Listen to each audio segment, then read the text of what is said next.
Hello, this is Storybooks channel. New videos are posted every day. Subscribe and click the bell. Benjamin, have we finally waited for our daughter to get married? Lauren was making herself pretty in the mirror. I can't believe it. I want Kayla to be happy at last. Benjamin adjusted his shirt, shook invisible dust from his pants, looked at his watch. Time to go to the guests. Excitement reigned in the bride's room. Kayla stood by the huge mirror and waited impatiently for her to finish lacing her dress, her friends chattering merrily. "Oh, Kayla, what a beautiful bride you are," one of her friends said admiringly. "It suits you so well. Your Matthew will die of happiness when he sees you." "Oh, no. She pretended to be scared. "I want to see him alive and well. You and he are perfect for each other. Such a beautiful couple, and your dress is incomparable. If I knew that ready-bought, I would have thought that sewn to order sits on you just like fit." "Oh, we're talking." Nora, the bride's best friend, looked out the window. "And there's the groom." "Kayla, don't go out to him yet." "Why not?" "Do you really believe a stupid omen?" Kayla impatiently looked out from behind her friend's back, trying to see the groom. "Let's not break tradition. We'll go down to the guests, and we'll call you to the registration." The girls went down the stairs decorated with colorful garlands. "And when did they have time to put a balloon arch at the entrance?" asked one of the girls. "Look, in the corners of the living room, bouquets of balloons immediately appeared a sense of festivity." "Yeah, there are little tables set up for guests everywhere. I want champagne." "You what?" Her friends told her off. "It's still early. What will the host say to us if we get drunk before everyone else?" "We're just a little bit." Guiltily replied the girl. "Let's go outside, shall we?" On the lawn in front of the house was a tent in which the employees of the marriage institution. Two women in bright summer dresses, with gorgeous hairstyles on their heads, were talking animatedly while waiting for the newlyweds. The solemnity of the atmosphere was added by intertwined, huge rings on the back wall of the tent. In the shade of fruit trees, there were tables set with appetizers and glasses filled with wine. It really is a marvelous arrangement here.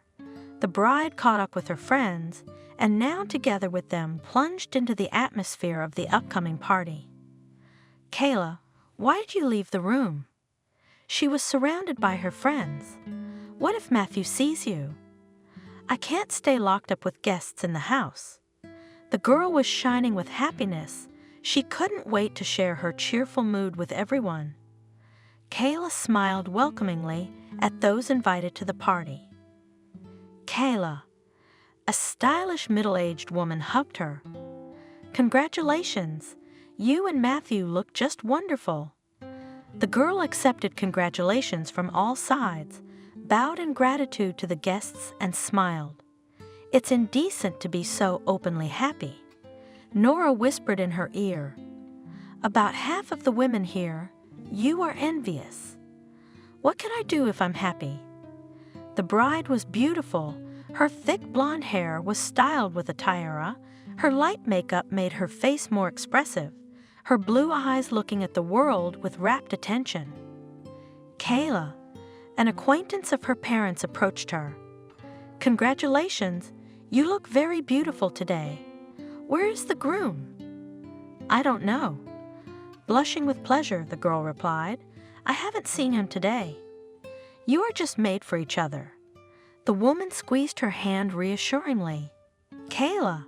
Suddenly she heard the voice of the groom. "I've been looking for you. Come quickly to me. I missed you so much. What are you doing?"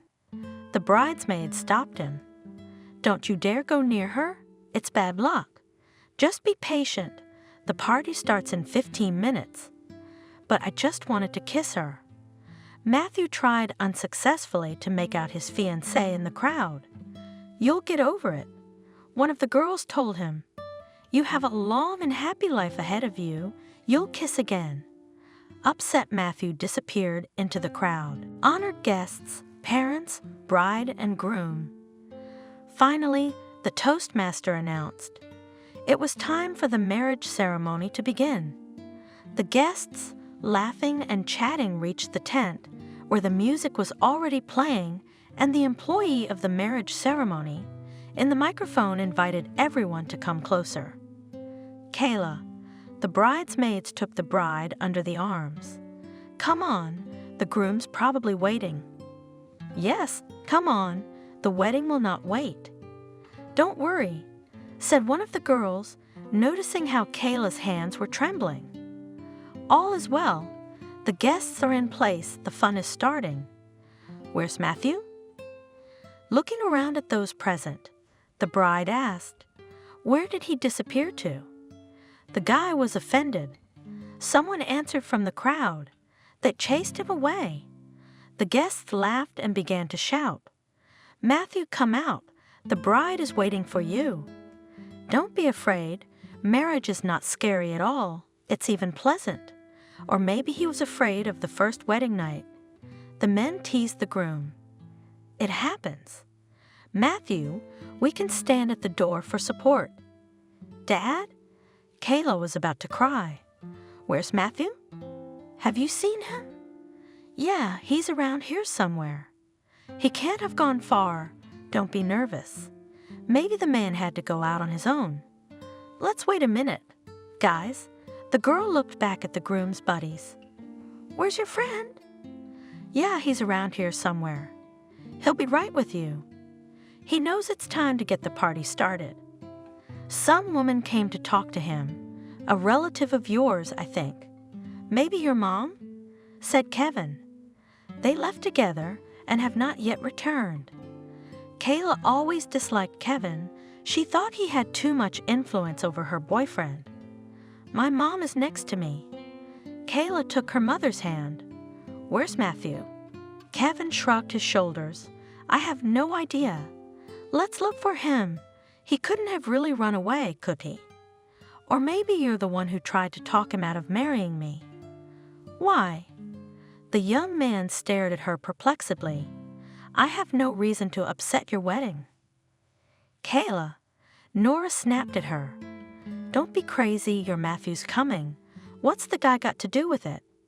He always looks at me like he doesn't want me to marry Matthew. Maybe he likes you." The friend tried to lead the distraught bride away from the house. "Well, do you want us to go through all the rooms with you?" "I do." "I have to find my fiancé." "I hope this isn't some stupid joke to tickle your nerves." Kayla walked up the steps into the house, looking in every room. Nora followed her. "Kayla, calm down.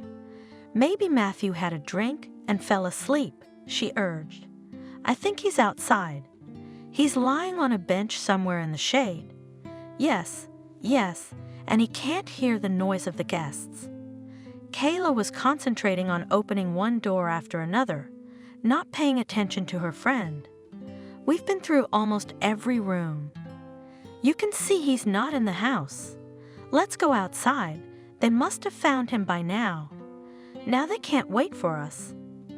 "Wait, I haven't checked my parents' bedroom yet." "Are you crazy?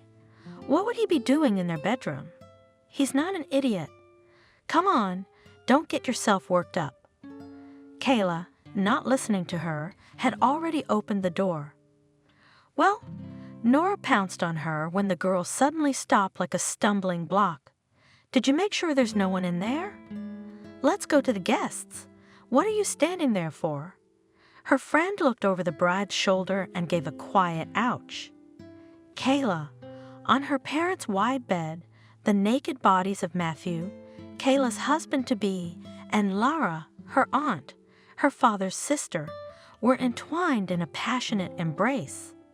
The lovers were sound asleep, not the least bit afraid of being caught off guard. The girl turned around and silently ran to her room without noticing anything around her. Kayla, Nora could barely keep up with her, frantically thinking of what to do. "Wait, don't be so hot. Stop, please. What are you going to do? Kayla flew into the room, ripped the tiara out of her hair, threw it on the floor, and then began to remove her dress. The thin fabric immediately ripped. Kayla, don't do this, please. Her friend rushed to her, wanting to hug her, to comfort her somehow, but Kayla pushed her away. Help me get it off.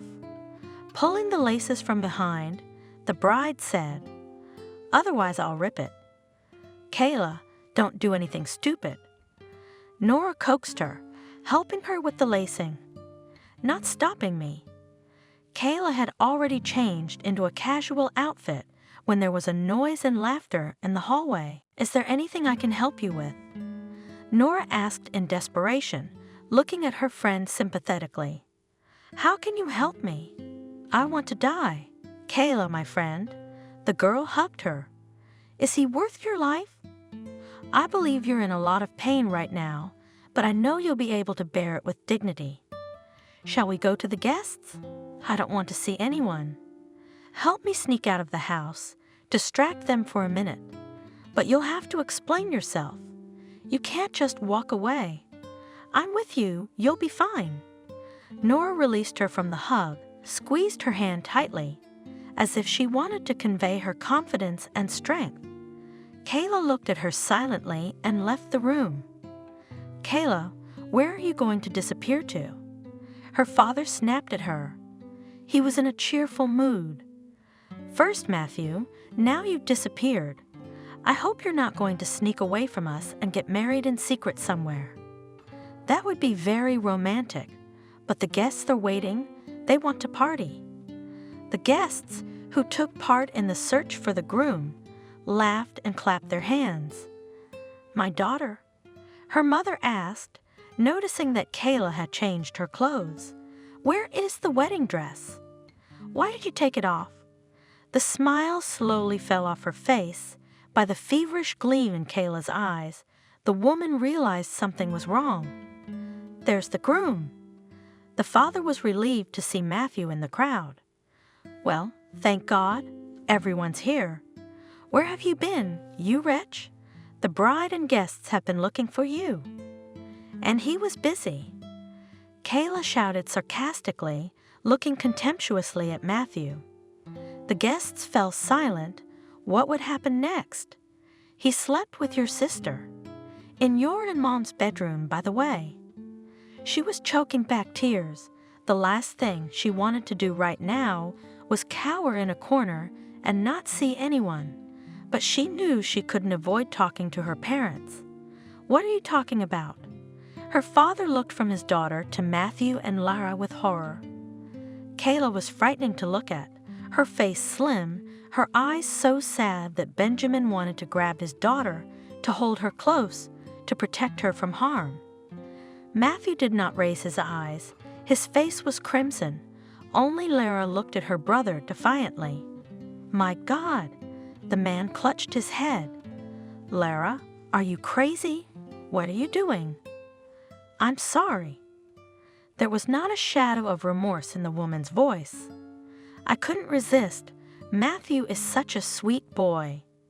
She ran her hand over the young man's cheek, and he blushed even more. So cute and so passionate in bed, she laughed. Lucky you, niece. Lara looked at the girl mockingly. Do you realize what you've done? Benjamin said, looking angrily at his younger sister. You seduced the husband of my daughter, your niece. How dare you, on their wedding day? He is not my husband, corrected Kayla indifferently. Fiancé, now ex-fiancé. It doesn't matter. My father dismissed it. You ruined my daughter's happiness. What shame! What are we going to say to the people at the party? I want to remind you, little brother, Lara said mockingly. I paid for this whole party. What are you worried about, Benjamin? No one was left out of pocket. Now we all calm down, pick up snot, wipe tears, dress up, and as if nothing had happened, go to the guests. They have long been eager to start the holiday. Let's not deprive them of it. Dear guests, She turned to the guests who had gathered in a cluster. "Let's go down to the garden, drink, and be merry. Now the hosts will sort out this little misunderstanding, and we will finally begin the ceremony." The guests talked quietly amongst themselves and went down to the garden. Sweet Auntie. Kayla held herself together with all her might. It was so vile on her soul, as if she had been dumped in the mud. "Let this feast be yours. I don't even mind if you want to marry Matthew. He's all yours now. Whatever you want to do. He has no obligations to me. I release him from them and won't interfere with your little pranks. Isn't that what you wanted?" The woman only snorted contemptuously and followed the guests. Kayla's gaze fell casually on Lara's husband, who couldn't understand what all the fuss was about. There was a mute question in his eyes and anxiety on his face. "Uncle Gary?" She turned to him. "I'm sorry. Please forgive me, and I'm sorry.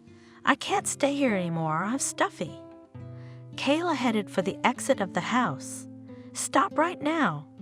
She heard her father's voice. "I'm not done. We need to talk. Come back now." "I'm sorry, Dad." The girl shrugged. "I'm not in the mood to talk right now. I know everything you're going to tell me, so we can safely postpone the heartwarming conversation until tomorrow. Spare me the explanations now. You can't just walk away. Why don't we just calm down and pretend it never happened? You know we owe everything to Lara." "Yes, Dad," Kayla said tiredly. "I remember that we owe Aunt Lara everything, that we depend on her. Everything we have is hers. You work for her. I hear those words day in and day out, and there's nothing we can do about it. We have to put up with it. But that doesn't mean she has the right to seduce my future husband. We don't know who seduced who." Benjamin tried to stand up for his sister. "Dad, don't be a laughingstock. It's obvious who's who. Are you trying to protect her now? I realize we have to do something to keep the guests happy, and you're sorry if the money's wasted." "Really, daughter?" Benjamin blushed at her words. "The guests are in the house. The tables are set. It's awkward. We'll talk about it later, so we're late. Shall we go to the people? We can't really cancel the wedding. There's nothing wrong." "Nothing? Your daughter has just been treated like dirt. Don't pretend you don't realize the scandal your sister's gotten us into. Don't exaggerate." Father frowned. "Stop your hysterics. There will be a wedding no matter what." "No, Dad," the girl said firmly. "I'm tired of groveling. There won't be a wedding, and there's no need to think of anything. I'm sure you'll find the right words to explain yourself to the guests." "Well, what are we going to tell them?" At a loss, asked the bewildered father. The mother was crying quietly on the sidelines. "If you want, say that I am crazy and I urgently need to be placed in an asylum. I don't care, but rather reveal the truth. Then no one will have any questions." Kayla headed for the exit of the house. No one got in her way. No one tried to stop her. She came upon her aunt, met her eyes for a moment, and walked on. Lara had a haughty smile on her face. "That would be something to worry about, little brother." Lara grinned and spoke. "She will run and come back. How will she live without money? You'll see she'll be home tonight. Where will she go without you? She's offended, you see. Has she lost it? Don't you realize what you've done? Benjamin attacked her. Why did you do all this? Everything was going so well, you couldn't stand it. I had a little fun." The woman looked at her brother unhappily. "I promise, I won't do it again, even if you don't pout at me. I don't understand how it occurred to you to go to bed with that boy, and even a few minutes before the wedding, with guests and a husband in the house. Haven't you had enough of mature men? You got into our bed, too. Why? Sporting interest." Lara laughed. "What can I do if I like young, handsome men? He was pleased, by the way. Would your daughter be able to give him what I gave him? She's no good in bed. Now he knows how a wife should please her husband, and that's a lesson to her. Don't flick your beak. You have to keep a man in your sights at all times. I'm shocked. If you dare me again. Benjamin's voice is filled with metallic tones. Interfere in my daughter's life? I? What you? What will you do, Benjamin? Lara squinted her eyes. Remind you where you belong. Don't you forget yourself. Don't you ever raise your voice to me. Enough moralizing, it's time to go down to the guests. Think what you're going to say to them if you can't talk sense into your daughter. On the lawn, the guests languished in ignorance. The employees of the marriage institution impatiently looked at the clock. The appearance of the owners of the house was greeted with applause. What happened? It was coming from all directions. It's time to start the party. Our throats are already dry, and we haven't had a poppy in our mouths since morning. Where's the bride? Where's the groom gone again? Why do you always lose them? Dear guests, trembling from the excitement, said Benjamin, I have to inform you that there will be no wedding. What do you mean there won't be a wedding? What's the matter? Is someone dead sick? The crowd erupted again. There have been unforeseen circumstances. Please forgive us for spoiling the holiday. The guests chattered indignantly and slowly began to disperse. And I want to have fun. A cheerful voice suddenly sounded on the lawn. Why are the guests leaving? It has begun. Rolling her eyes to the sky, Lara said, her husband, holding a champagne glass in his hand and not firmly on his feet, blocked the way. Calm your husband down, Benjamin asked. We don't need another scandal. Gary, shall we go home? The woman spoke affectionately, taking her husband under her arm. The party is already over. Darling, the man, swaying with cloudy eyes, stared at his wife. I don't want to go home. I want to have fun. Why is everyone leaving? Stop them. He nimbly grabbed the arm of one of the guests, trying to hold on, but the man pushed him away sharply. Gary lost his balance and fell right onto the appetizer table. There was a pitiful clinking of clinking glasses. Champagne spilled. No drunken man screamed. What's the pity? That's how money goes in the sand. He laughed drunkenly and crawled on his knees, trying to pick up the sandwiches that had fallen into the grass. Hey, waiter, bring the tray. What's the point of wasting it? Enough, Lara said sternly. She took her husband under her arm and tried to get him to his feet.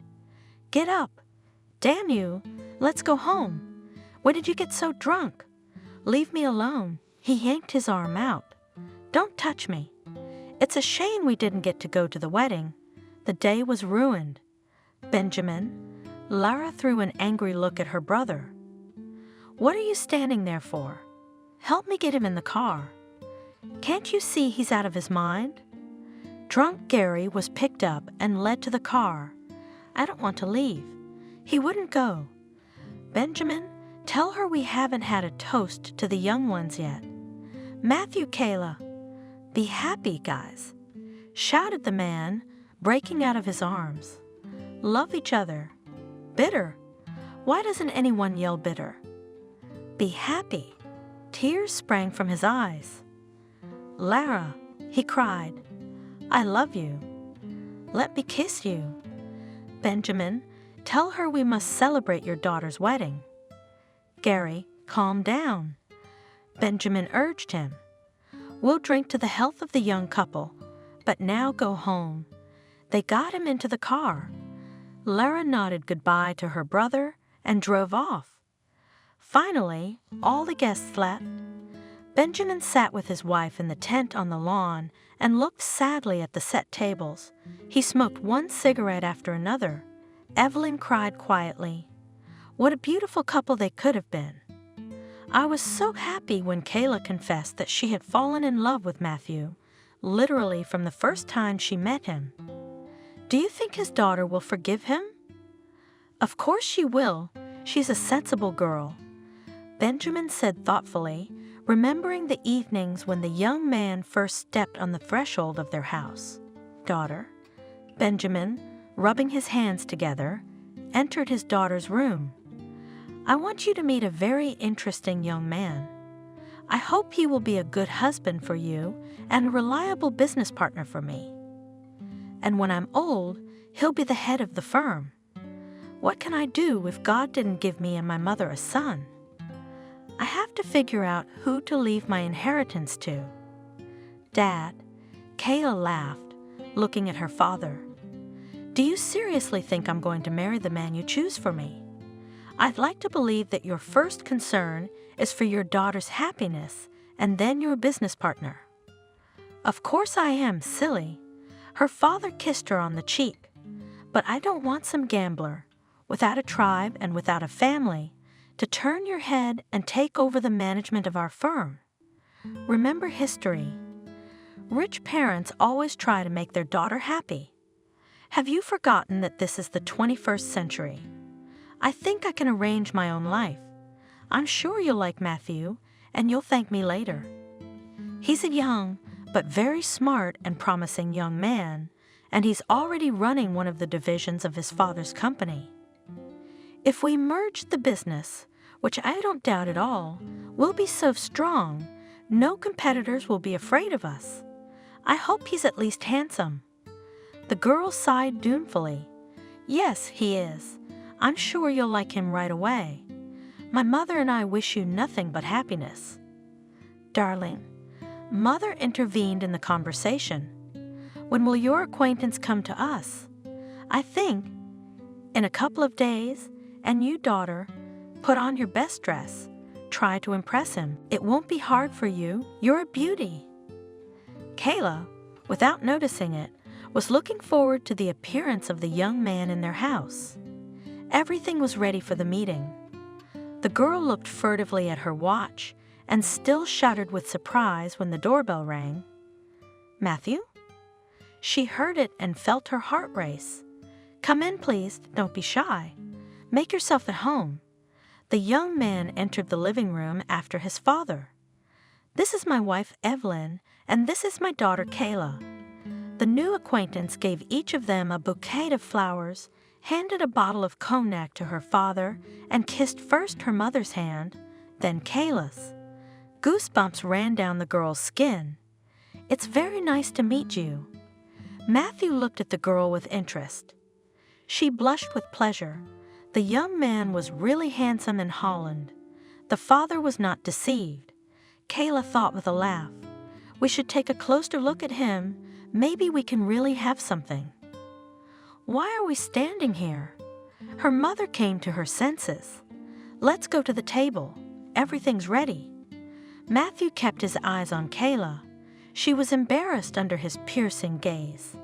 There was much talk of business at the table. Benjamin praised Matthew for his entrepreneurial spirit, admired his success. Kayla was mostly silent, listening to her guest's leisurely pace of conversation. You excuse me.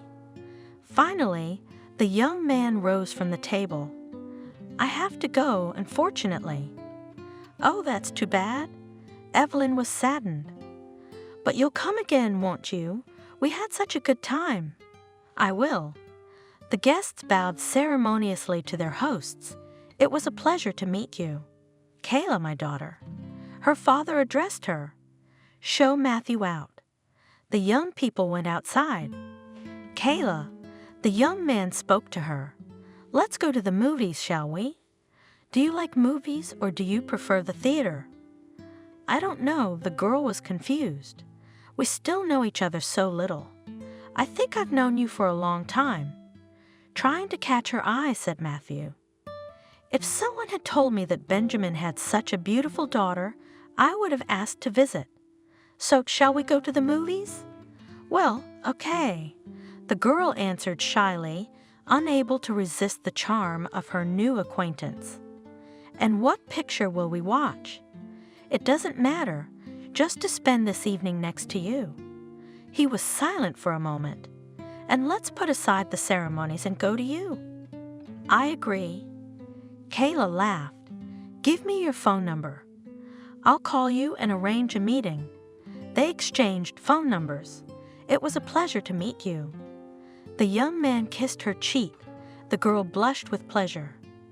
Matthew got into the car, honked his horn, and drove away, and Kayla lost her peace. She immediately started calling her friend Nora. "You can't imagine how handsome he is," she said dreamily, "and how smart he is. So speaks well. I was listening to him. I'm sure I won't be bored with him. Beauty is not the point." Nora warned her. "He doesn't miss a single skirt. Why should you be so happy? You think it's easy to love a man who cheats? It's not a joke. So what? When we get married, he'll be completely different, you'll see. My love will do wonders for him. It's just that he's searching for his ideal. And you've decided that Matthew's ideal is you?" "I'm sure he is," Kayla said enthusiastically. "No man can compare to him. He's every woman's dream. How many men have you seen to compare?" snorted her friend. "You've only known him for a little while, and you're ready to jump into marriage. What if it's love at first sight? You're stupid.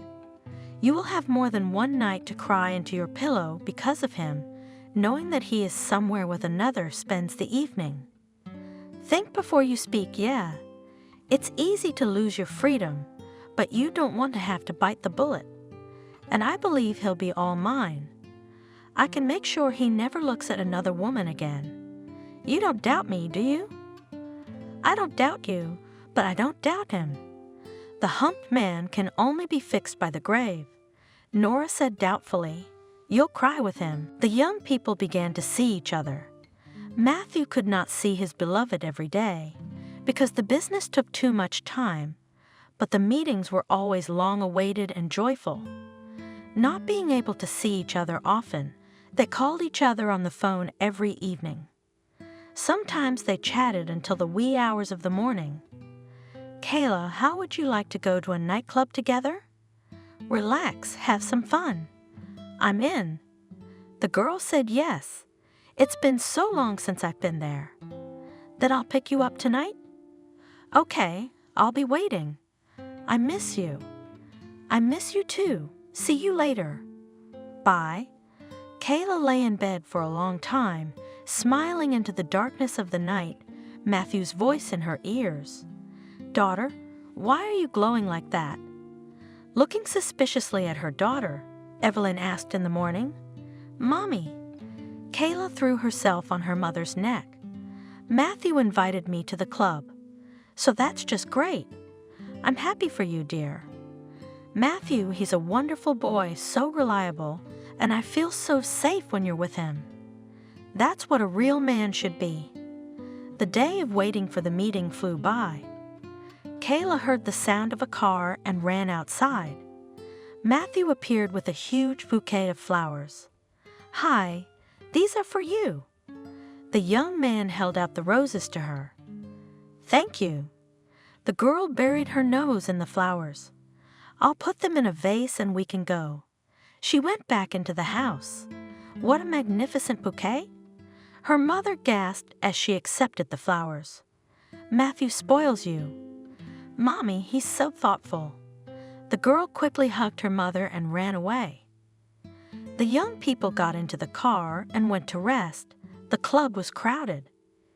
"It's great here." Kayla, smiling, looked at the young man. "When I'm with you." Taking her hand, Matthew spoke. "I feel good everywhere. Kayla, I really like you. I've never met anyone like you. You're extraordinary. You can say that too." The girl was embarrassed. "I'm ordinary. There are thousands of them." "No, you're special." "Once again, I thank your father in my mind. I really don't want to part with you. When I don't see you, it seems that all the light fades before my eyes." Kayla listened to his voice and was ready to hug the whole world. I have another free night tomorrow," Matthew said as they sat at a table drinking a cocktail after dancing. "Shall we go to the restaurant? I need to have a serious talk with you. Tell me now, or I'll die of curiosity before tomorrow. No, it's uncomfortable here. I want us to have a festive atmosphere around us." Kayla's heart squeezed with excitement. "Will you come? Well, what do you want to talk about?" "I'm not telling you that yet. I want to surprise you. It'll be a nice surprise."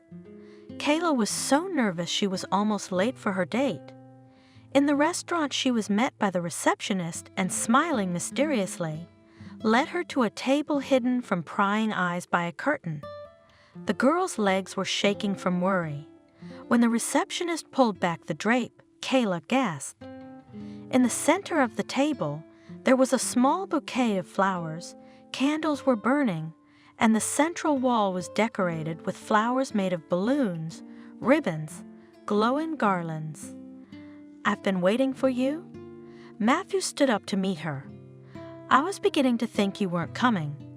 "I'm sorry," the girl said, embarrassed. "I was late. I was a little out of time." The young man gave her a hand and helped her sit down at the table. "I didn't know there were such nice places in this restaurant. Do you go to the restaurant often?" Matthew raised his eyebrows in surprise. "No, I don't," Nora protested. "But no one I know who frequents the restaurant has ever told me that." Meanwhile, the waiter brought appetizers and poured wine into glasses. "Have I told you before that you're very beautiful?" Matthew raised his glass. "You are a mystery to me, a magic. You've done the unbelievable. I'm not interested in anyone but you. No woman in the world compares to you. You're my cosmos, my unattainable dream." Kayla blushed with pleasure at these words. She was afraid to frighten her guesses, but in her heart, she secretly waited for Matthew to say the long-awaited words, "I would like to live with you all my life." The girl's heart was ready to jump out of her chest. "I have a surprise for you." At these words, the parterres slid apart and the magician entered. The girl laughed merrily. "What a surprise! I've long since come out of childhood. We are all children at heart." "Philosophically," Matthew replied, "this is only the beginning. The main surprise is ahead." The magician, making some incredible movements with his hands, took out a live rose from the depths of his tailcoat and handed it to Kayla. Then he took her right hand in his palms, mumbled something to himself, and suddenly released her hand. "Matthew!" Kayla's breath caught, and on her ring finger was a ring of two thin, delicate, intertwined rings of white and yellow gold. On top it was set with 3 small diamonds, which shimmered with sparkles in the glow of candles and garlands. "It's just unbelievably beautiful." She looked up at him with eyes full of admiration. "But how did the magician slip the ring onto my finger?" "I felt nothing at all." The man, smiling, bowed in a bow. "A sleight of hand and no fraud." He replied, bowed once more, and disappeared behind the parterres as suddenly as he had appeared. "My dear, will you marry me?" Satisfied with the effect he had produced, Matthew waited for an answer. "Yes, of course I will marry you." Tears sprang from Kayla's eyes. "Why are you crying? This is so unexpected, so unusual." "I'm crying with happiness. I love you. And I love you madly. I think there is no one in the world happier than me." The young man took her hand and kissed it tenderly. "I am also happy that such a girl reciprocated me." She looked adoringly at Matthew. "Now we have to announce to everyone that we are going to get married. The days until the wedding will drag on for an agonizingly long time, but I'm willing to wait as long as it takes, because the reward is you." They reached toward each other and fell into a long kiss. After dinner at the restaurant, Matthew walked Kayla home. They decided to make the wedding announcement, bringing both families together. Nora? The girl secluded herself in her room and immediately started calling her friend. Matthew proposed to me. We're getting married. I was afraid he'd never want to commit to me, and then it happened. And you said yes, of course. Yes, she laughed. You don't know how happy I am? I didn't expect him to ask me to be his bride so soon, and yet in my heart I waited. He's so sweet. He's mine now, forever, and I'll never give him up. Tell me you're happy for me. Fool, you're in love. My friend sighed heavily. You don't see anything. You don't want to listen to anyone. You'll regret not believing me later. You ignored all my warnings. You're wrong about him. He's changed. Why would he go out with other people when he's got me? And once we're married, I'll be surrounded by so much care and attention that he won't even want to look elsewhere. Knave, Nora sighed again. You're not thinking straight now, though. Do what you want, but don't come crying to me about your Matthew's cheating. I won't. Kayla lowered her voice. But promise me you'll be godmother to our children. Kayla ran outside, and Kevin was standing on the porch. It looked like he was waiting for her. Shall I take you out of here? Asked the guy. You waited for me on purpose to enjoy the triumph? Look, rejoice. I don't have a fiancé anymore. Kayla was shaking, eyes glittering with feverish fire. I want to help you. Shall we go? He opened the car door. Yes. Kayla quickly got into the back seat. Where are we going? Kevin asked and started the car. I don't know. Muffled? The girl answered. The main thing is to get away from here. They drove in silence for a while. Kayla looked out the window. Her mind was empty. Did you know he was cheating on me with Aunt Lara? The girl asked. Kevin gripped the steering wheel so hard that his knuckles turned white. Yeah. Yes, I knew. Finally, he spoke. I talked him out of this unholy affair. I told Matthew to stop, to think about the fact that he would soon have a family. I warned him against it, warned him that you'd find out one day anyway, but he wouldn't listen to anything. It was as if she'd bewitched him. You mean? Kayla said slowly, that this meeting wasn't a coincidence? That it wasn't the first time they'd been together. Shit! Kevin cursed. I'm sorry, I thought you'd known about their connection for a long time. No, I didn't know anything. She whispered, tears streaming from her eyes. Why did he do this to me? All I could think about was him, believing him, and not seeing the obvious. Nora was right. I really am a knave fool. Kevin felt guilty in front of her. Damn it, I should have told her, he thought. It was hard for him to look at the crying girl. Kayla, you try to calm down. I'm sure Matthew is sorry for what happened. He'll definitely come to you, apologize, and you'll make up. Who doesn't? Lara seduced him, and he couldn't resist. She's an experienced woman. You know what? Wiping her tears, Kayla suddenly said, take me to a bar or even a nightclub. I don't want to go home. In fact, I want a drink. Kevin nodded. Good for you, that's better. He said and drove the car to the nightclub. Kayla entered the room and went straight to the bar. Is something wrong? The bartender asked, noticing her mascara running down her cheeks. Yes, she answered briefly, pulling out a mirror and a paper napkin from her purse. I want a drink. The girl cleaned herself up and took a few deep breaths, trying to regain her composure. Kayla, my treat.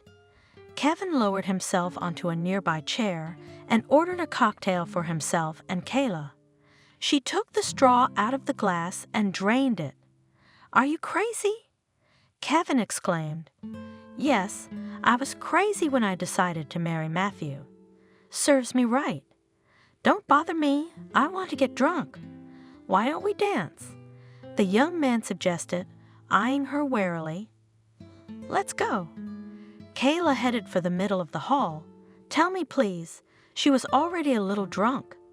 How can you consider Matthew your friend? You're nothing like him. How many women did he have before me? How many while he was courting me, do you know? I don't know. The girl was moving to the beat of the music, waving her arms. I just realized today that he wasn't going to stop marrying me. He wasn't going to be faithful to me. And if I hadn't caught them in bed, they probably would have kept seeing each other. She laughed nervously. Kevin was afraid that a little more of this and the girl would become hysterical. Slow music started playing. Ask me to dance. Suddenly Kayla asked. The young man hugged her. She hung on him helplessly. Why? Why am I so unhappy? You will surely find your happiness, Kayla. Gently pressing her against him, Kevin soothed her. Do you think so? She looked at him with interest. Let's drink to love and true friendship. She freed herself from his embrace and headed towards the bar with a firm step. Young man, with difficulty pronouncing the words, the girl asked, pour me some more of your magic soothing drink. I'm not so sick at heart anymore. Yes, thank you. But don't drink it in one gulp. The bartender warned her. Otherwise you won't taste the cocktail. That's true. She shook her head. I don't remember what I drank, but it was good. Kayla? Kevin tried to stop her. Do you need a ride home? No way. I want to dance. You don't need to drink anymore. Who are you to tell me what to do? Maybe I'm the one who wants to get drunk tonight. Don't get in my way. Why aren't you drinking? One of us has to stay sober, especially when I'm driving. If you want to go home, I'll stay here. Then I'll ask this nice young man here. She tried to stroke the bartender's cheek. Call me a cab, won't you, buddy? I'm not leaving you. We came together, we'll leave together. Draining her glass, Kayla moved towards the dance floor again. She danced like she was trying to exhaust herself. How fun are the people here tonight? Jumping and waving her arms, she said, I feel very good. Thank you for bringing me here. You're a good man. Kevin followed her closely, not letting her go a step away from him. When she was tired, she almost fell at the feet of the dancers. The young man picked her up in his arms and carried her to the car. It was dawn when Kevin drove Kayla home. Oh, the girl moaned as she opened her eyes. The sun is so bright. What a headache. She wanted to get up, but leaned back against the pillow and closed her eyes, nausea rising in her throat. Good morning, beautiful. She heard a man's voice above her head. With difficulty, she opened her eyes again and squinted at the man. Oh, God! She whispered immediately, forgetting her headache, pulling the blanket up higher. You, me? What are you doing here? Where am I? Don't be nervous, please. You're in my house. Why did you bring me here? Looking at him suspiciously, the girl asked. You flatly refused to go home, so what was I supposed to do? Here, have a drink. He handed her a glass of water and a pill. It'll make you feel better. I hope you're not going to poison me. She said and took the pill. I don't remember anything. No wonder. Kevin laughed. You drained almost half the bar last night. No way, Kayla blushed. Actually, I don't drink. I figured as much. Smiling, he agreed. God, how embarrassing. The girl covered her face with her hands. Calm down, please. Nothing terrible happened. Just a little too much with cocktails. We danced, we talked. And then I realized that I had to get you home before you fell asleep on some sofa. And we did. Kayla faltered, searching for the right words. Between us? Don't worry about it. Kevin smiled again. Nothing happened between us. Why am I in your bed? Like a true gentleman, I gave you the bed, and I laid down on the couch. So I didn't take advantage of your helplessness. Your honor was safe tonight.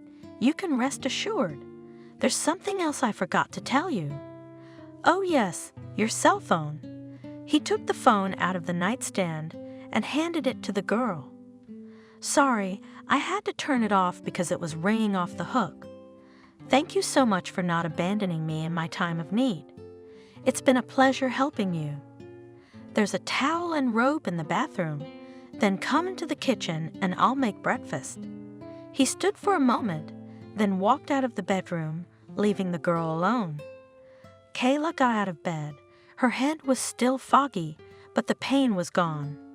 She went to the bathroom, stood under the hot jets of water for a long time, as if trying to wash herself off the remnants of yesterday. Come to the table. Kevin invited the girl when she came out of the bathroom. It's a bachelor's breakfast, don't mind. Thanks. She sat down at the table. They ate in silence. Kayla thought intensely, picking at her plate of scrambled eggs. She ate a bite without tasting it. Her heart felt heavy. Your head is going to explode. Kevin couldn't take it anymore. Say something? I'm sorry. I'm not ready to talk right now. I have to sort out my own thoughts first. What should I do? The girl pondered. My running away is no reason not to talk to my parents. I should call them and let them know I'm okay. They must be freaking out. I'll call, and of course they'll defend Matthew and convince me to go back to him. My dad will say it's no big deal. He doesn't think Lara did anything wrong. I don't see how he can justify her when I caught Matthew in bed with her. This coming from my own father? Kayla? She heard Kevin's voice, and as if waking from a dream, she looked at him in surprise. I've been wondering about something for a long time. Maybe it will seem immature to you, but I'll ask it. I'm trying to understand, did you agree to marry Matthew at the behest of your parents, or did you have feelings for him? You know, she said slowly. Yesterday morning I would have told you yes, I love Matthew, but today I'm ashamed to admit it. Today I'm even relieved that the wedding is off. Kevin kept his eyes on her. Apparently, I only thought I loved him. It took a shock like that to realize what was true and what was false. What are you going to do next?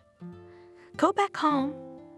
Oh no, I can't go home. I'm sure your father and mother will beg you not to call off the wedding. It would mean pretending it never happened. Smile at Aunt Lara like nothing happened and marry Matthew because he's a wealthy man and I don't want to play by their rules anymore. I don't know what I'm going to do yet. All I know is I'm not going home. You know, suddenly Kevin said, come with me. Where? Kayla was surprised. My grandmother gave me a house in the village. It's 300 kilometers from the city. I've already got a job, a good position, a decent salary. We'll put the house in order and live normally. Why, there's fresh air there, the beauty is all around. After all, you can live for a while until everything calms down and then decide what you'll do. But I can't go with you. Where will I live? The house is big enough for 2 people. We can't just live together. It's a village. Who am I going as? You and I are strangers. In the city, it's not wrong for a girl to live with a man and not be married to him, but it's different there. It's a bad idea. It won't work. Yeah, everybody's gonna be pointing fingers at me. If it's important to you, you can say you're my fiancé. We're saving up for the wedding. We can live in peace for a while, at least 6 months. And then what? What happens in 6 months? Then you and I will be married. Kevin smiled.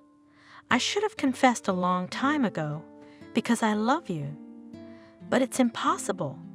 The girl said, confused. Why not? I'll have 6 months to win you over. What if? No ifs. You will love me for sure. I will do everything so that one morning you wake up and realize that you can't live without me. Kayla looked at the young man with a long look. Good, she answered decisively. I'll go. Good, Kevin was happy. Then let's get ready, get some groceries, and go to the village, away from the problems of the city. What are we going to do there when we get there? First, we need to assess the situation, see what condition the house is in. It might need some repairs. Kayla, the young man said hesitantly, of course it's none of my business, but don't you want to talk to your parents? Not right now. Kayla frowned. A little later. Until I'm ready to talk to them, I need to calm down. I feel like I shattered into many pieces. I need to try to regain at least some semblance of composure. Okay, Kevin agreed. You know the best thing to do, don't you? They went to the store and had a long discussion about what to buy. What if there is no light where we will cook? Kayla hesitated as Kevin put a bag of potatoes in the cart. Wouldn't it be better to get something that didn't need cooking? Can we make do with sandwiches? Even if there's no light, the young man reassured her. We have an oven. We can cook everything on it. An oven? The girl was amazed. Do you know how to light it? Of course, he assured her. It's no big deal. When the cart was filled with the goods Kevin thought they needed, they quickly paid at the cash register, loaded everything into the car, and set off. Are you sure you know where we're going? Kayla asked as they turned onto the dirt road, not sad anymore, but rather happy with the anticipation of something new in life. Yeah, we'll take a shortcut. Don't worry, I know the area pretty well. When was the last time you visited your grandmother? About 10 years ago. Don't you think the terrain might have changed, and no one's been on this road for a long time? Watch out! Suddenly the girl shouted, "Hare!" You almost ran him over. The car swerved sideways.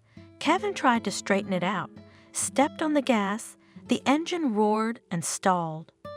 That's it. Congratulations. The young man looked out of the window and said sadly, We're stuck. Stuck how?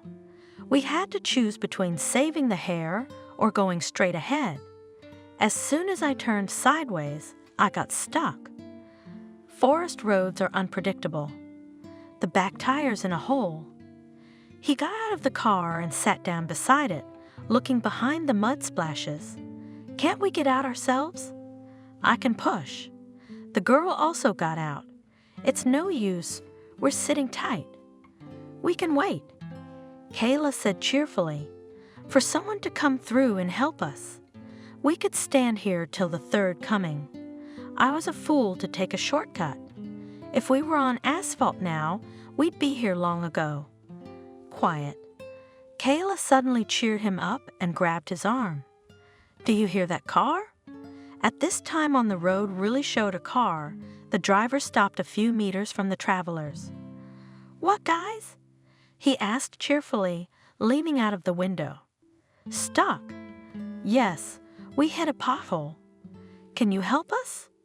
Kevin thanked God for sending them this man. Where are you guys going?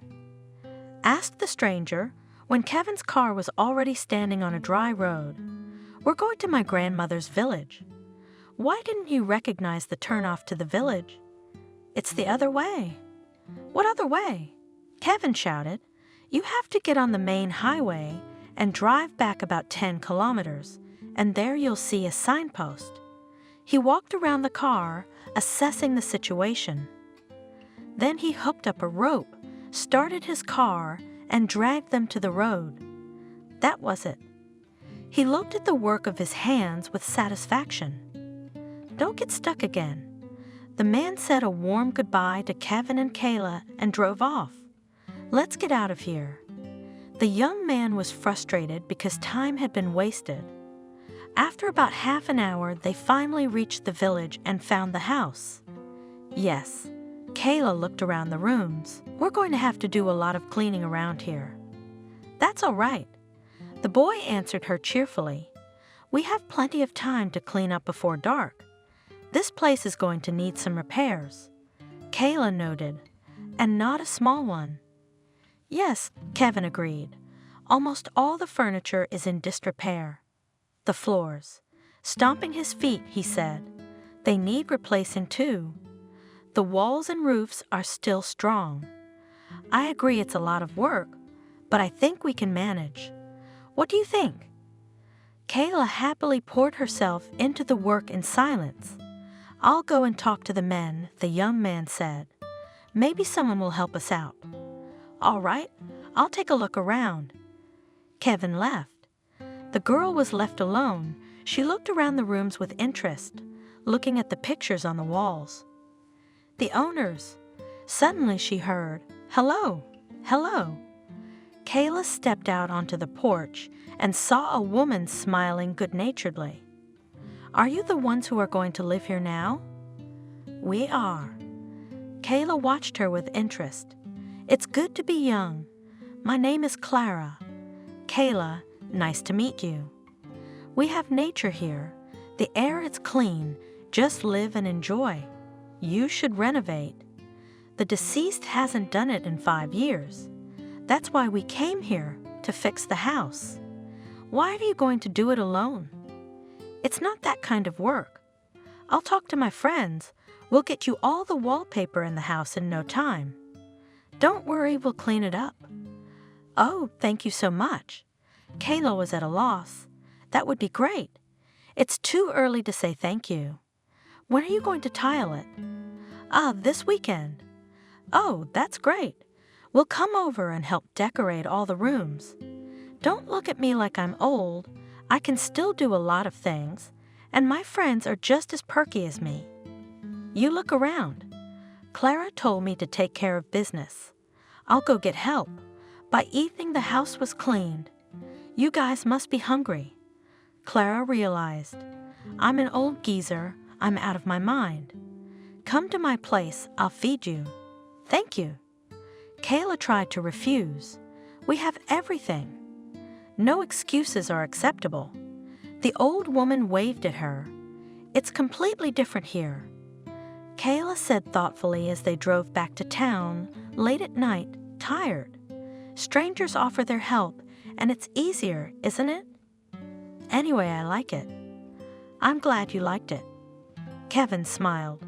We'll finish the repairs, and then we can move in. The week went by quickly. On Saturday, Kevin and Kayla bought all the furniture.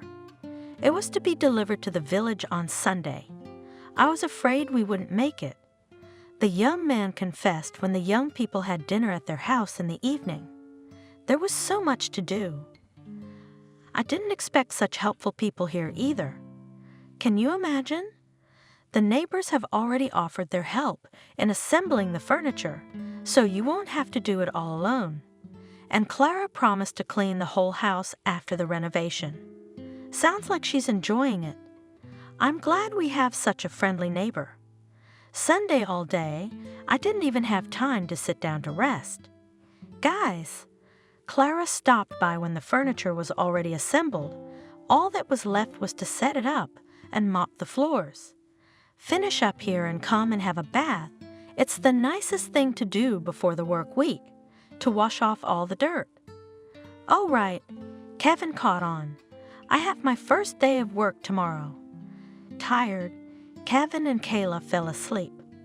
Kevin had to go to work today. The first thing that came to her mind when she woke up was looking in the new refrigerator and pulling out a plate of eggs. Yawning and pulling himself up, the young man peered into the skillet. How delicious it smells! Where did the eggs come from? Clara obliged. Kayla smiled. Why are you up so early? I could have made eggs myself. Sit down. The girl put the contents of the frying pan on plates. I want to go to the city. Why? Kevin looked at her questioningly. I've decided to stop hiding. I need to talk to my parents. Maybe now they'll hear me. I'm under no illusions, though. Dad's probably still mad. You're right. We'll have to talk sooner or later.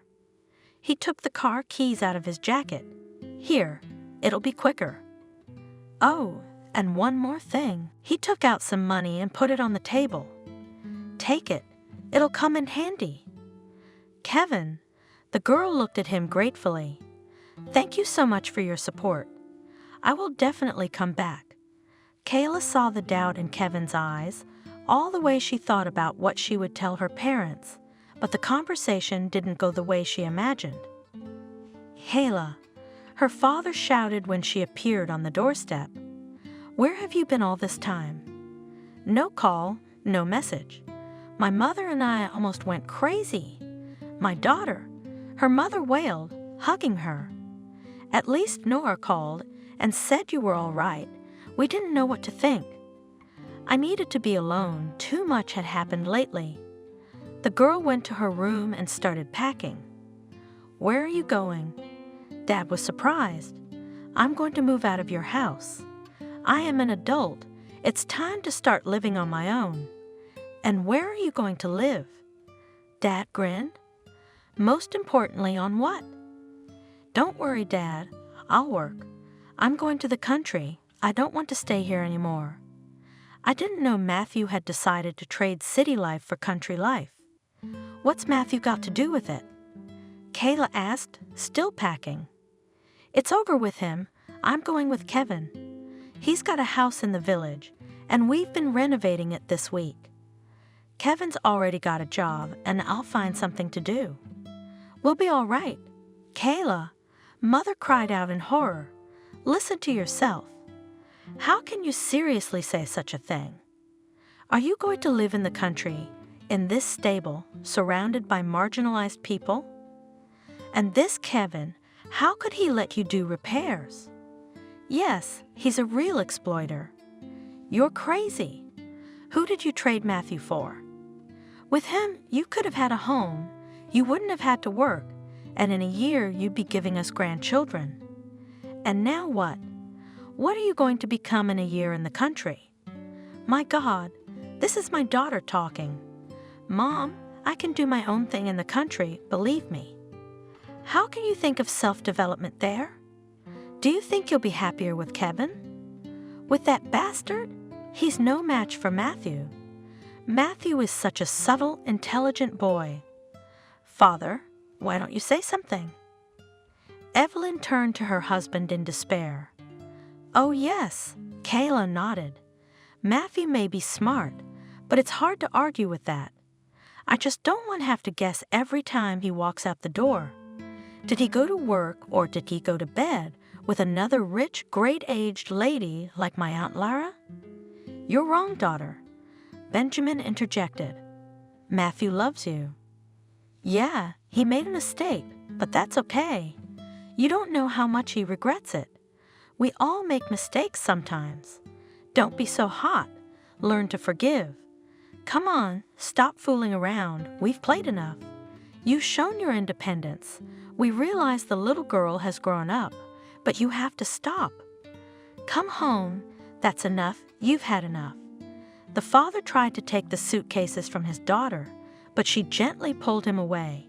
You still don't get it. I'm not joking or playing around. I'm serious about starting a new life. I'm tired of fitting in, of playing the good girl. Well, think about it. Why do you want to do all this? You have a home here. We're close by. The girl saw her father struggling to stay calm. What awaits you in the village? Kevin? Who the hell is he and where did he come from? You know him not well enough. Leave him alone. In a week he won't even remember you. And Matthew? You know each other perfectly well. You're hurt now, we understand, but it'll pass. You just give Matthew a chance to make it right. Do you hear me? Why don't you say anything? Dad, I can hear you perfectly well, and I know what you're going to say next. You think you're scaring me with the difficulties? What makes you think Kevin is exploiting me? Why on earth would you advise me to leave him? Because you think he's bad. Oh, right, because you have Matthew. He's an example of a fine family man who can provide a woman with anything her heart desires. I even know what's in store for me. I'll live at home, surrounded by beautiful furniture, all my wishes fulfilled at the click of a button. I'll give you grandchildren, a beautiful future. Only me and my children need Matthew no more than expensive furnishings. We'll give a certain status to a young, successful businessman. He will come when he wants, leave when he wants, and in between work and home, seek comfort in the arms of other women. What's next? Is this the life you parents have in store for your daughter? Kayla, the mother cried, we only care about you. Matthew is already like a son to us. We love him. And you're used to luxury and comfort. How can you live long in the country? Don't you think I know what you're worried about? Kayla shifted her gaze tiredly from her father to her mother. You hope to keep your business intact. You don't care how Matthew and I get along. You think you have the right to tell me who to live with, how to live my life, because you're going to provide us with money. And you remember to remind me of that every day, but I don't need it. Why? What do you need? What is there in this stinking hole but not in our house? What else do you need? My father didn't hold back anymore. I already have everything I need, a house, girlfriends I can just have tea with and have a heart-to-heart talk with. They don't care about my status or the thickness of my parents' wallet. Most importantly, I have a man I love who cares, who listens to me, not swatting me away like an annoying fly, and he loves me simply because I am me, not because my parents have money. Kayla, my mother splashed her hands. Are you crazy? That Kevin was bewitching you. Wait till you remember what I said when he forbids you to talk to your parents. Leave him, for God's sake. Listen to us. We've seen a lot of things in life, and you're inexperienced. You're easily fooled. Mom, do you realize that I'm really happy now? Daughter, father coughed. Because of you, our whole business is falling apart. Think of your mother and me. We've done so much for you.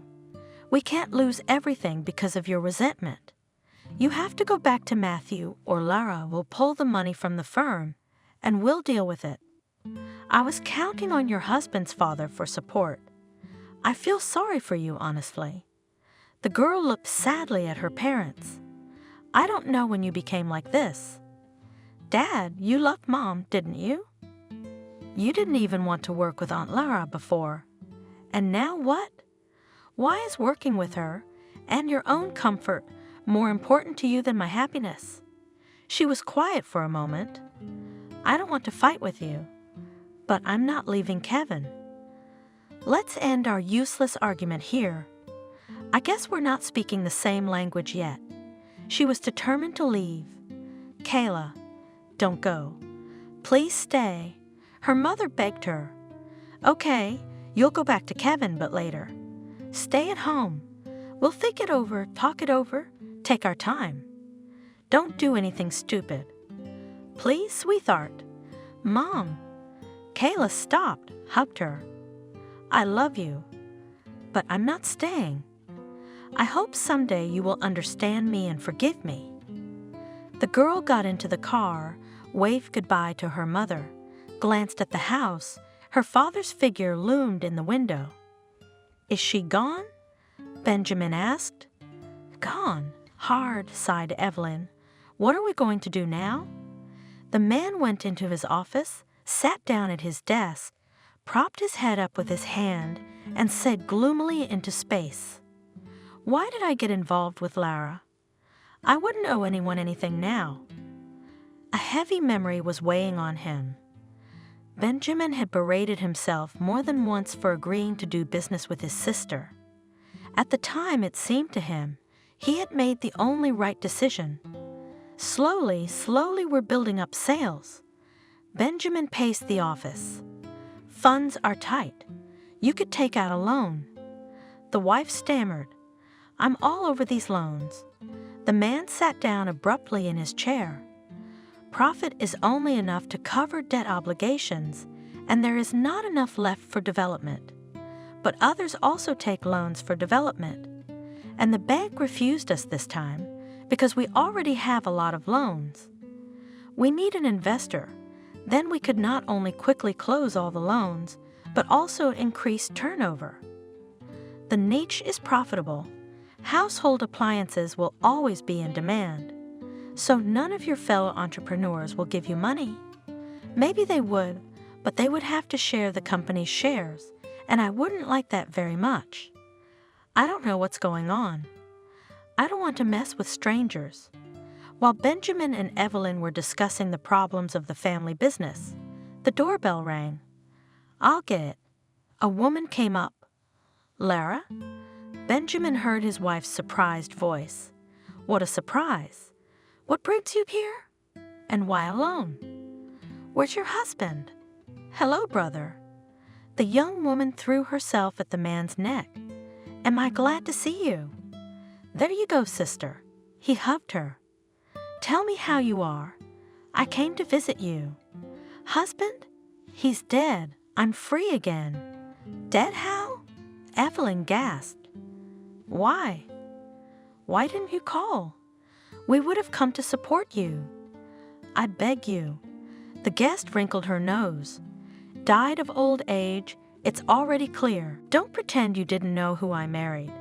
We were surprised at your choice, of course. He was a good husband to you and seemed to love you sincerely. And you must have loved him too. Otherwise, why did you marry him? What kind of love are you talking about, Evelyn?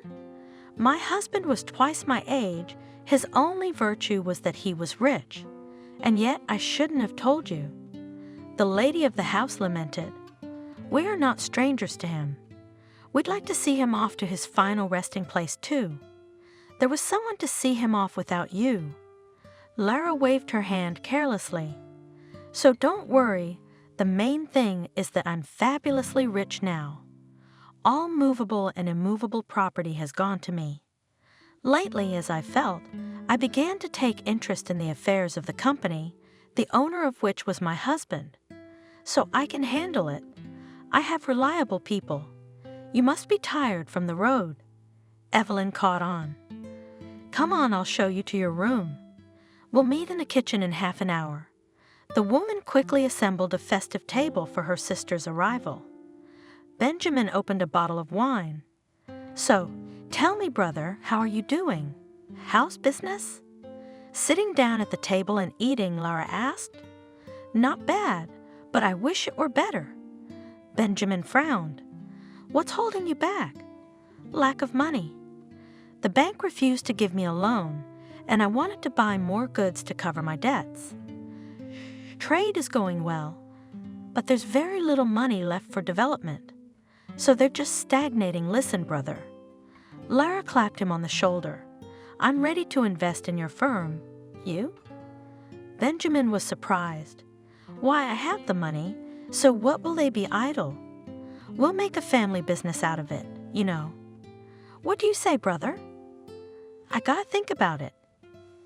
Think. I'm in no hurry. But I won't wait long. The money has to work. Benjamin thought all night and called his sister in the morning. Lara, I agree. Good. She was happy.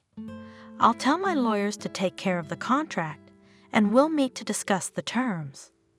A week later, Benjamin sat in the negotiating room and scrutinized the contract. Lara, I don't get it, do I? The man reread the terms of the deal over and over again. Now you own the majority of the firm? Why are you scared? The woman laughed. We are our own people. The fact that I have the majority of the business in my hands is logical. I have invested my money. I've paid off all your loans, and then, it's only on paper, I have a higher percentage, but you are still in charge here. I'm not even gonna get involved in running the firm. It's yours. You should have known, Benjamin thought, that I was getting into bondage, but I gave in to persuasion and promises, and now I'm paying for my cowardice, and what could I do? At the time, working with Lara was too tempting to calculate the risks, and I didn't want to think that the whole thing would backfire on me. I still had the business, I had plenty of work, and I had a family to feed. I was waiting for my daughter to grow up to strengthen my position. And this is how it turned out. Benjamin stood up, went to the bar, poured cognac into a glass and drank it. What to do? How to bring back the rebellious daughter? Meanwhile, Kayla bought groceries, dishes, and all the little things she lacked in the household and got into the car. Suddenly, the phone rang. Kayla, hello. She heard the cheerful voice of her friend. How are you? You're not in touch at all. You're in your village, and you don't show your face. Nora, it's so good to hear from you. I'm just in town, but I'm on my way back to the village. Where are you? I want to see you. Is there a coffee shop nearby? Why don't we sit and talk for a while? Okay, I'll wait for you. Half an hour later, the friends were already sitting in the nearest cafe. I can't get used to Kevin, Kayla admitted. He's nothing like Matthew. What do you mean different? Nora wondered. He does all the housework with ease. I'm used to having helpers around the house, and Kevin can do everything himself. You know, he can even cook better than me. He can't be bothered to clear the table, do the dishes. So it's good that you don't like it. I don't get it. Is he a homebody who doesn't socialize? On the contrary, he's new at his job and his coworkers already like him. Does he offend you? No way. Kayla made big eyes. He is ready to carry me in his arms, fulfills all my wishes. Friend, you are the happiest woman. Nora exclaimed, I envy you. Thank God you got rid of that pompous, self-righteous peacock, your Matthew. What a life you'd have had with him. Nothing but tears. I suppose you're right. She glanced furtively at her watch. Can't wait to get back to Kevin. She asked with a smile, I'll admit it, honestly. Yeah. Kayla blushed. Go. I'm happy for you. Say hi to Kevin. I'll be sure to come visit. The friends hugged each other warmly, said goodbye, and Kayla left. The days flew by. Kayla, one night after dinner, Kevin suggested, why don't we go for a walk by the river? I'd love to.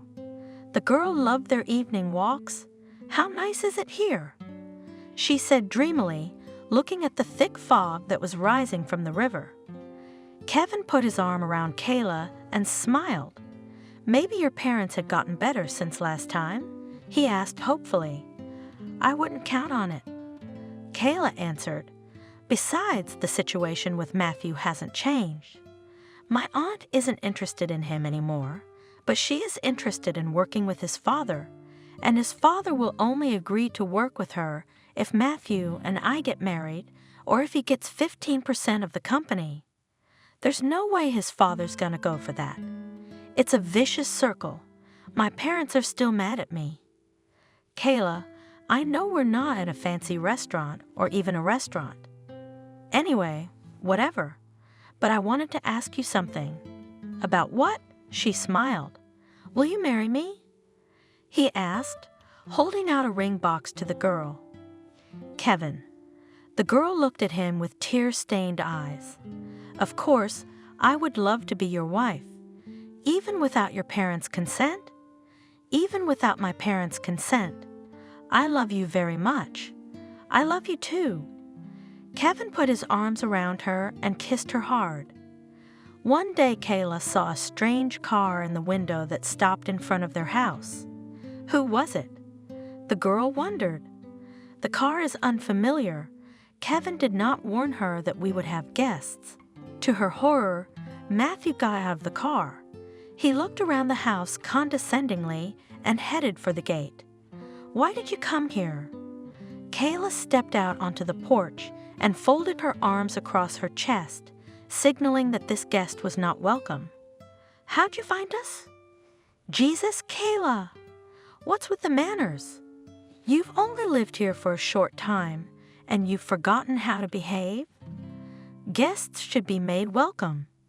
As far as I know, that's how it's done in the village. Give me a hug.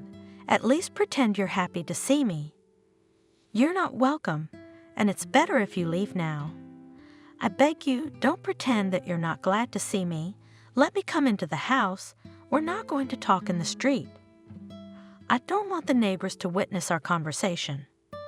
I don't have time to receive uninvited guests. Tell me what you want here and leave. Don't give yourself any illusions. No one was expecting you here. I don't recognize my fiancé. I'm not your fiancé. Fie, Kayla. Country life is not good for you. Quite the opposite. I've learned to see through liars and traitors, and this is one of them, and I've lost the rose-colored glasses you can't put back on my eyes. Oh, come on, swaggered the young man, easily pushing her aside and walking into the house. Stop resenting what was, what is past. We are not strangers. Parents are friends. We are almost relatives. We have a lot in common, and if it were not for an unfortunate oversight, long ago would have become husband and wife, and all would be happy. And you have nothing here. He looked around. It's cozy. I didn't expect it. Although the house is a bit small, of course. Do you really want to live like this? Have you satisfied your curiosity? Now get out. You've become so rude, and I came for you. Honestly, I thought you'd come running to me first. I was wrong.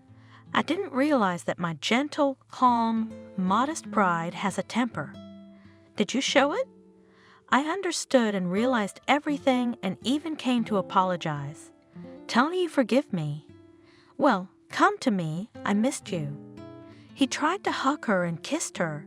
Kayla pushed him away. I see you still don't get it. Kayla looked contemptuously at her ex-fiancé. Did you really drive all the way out here and expect me to turn to you for a hug? How presumptuous are you, you scoundrel? I have too much self-respect to forgive treason.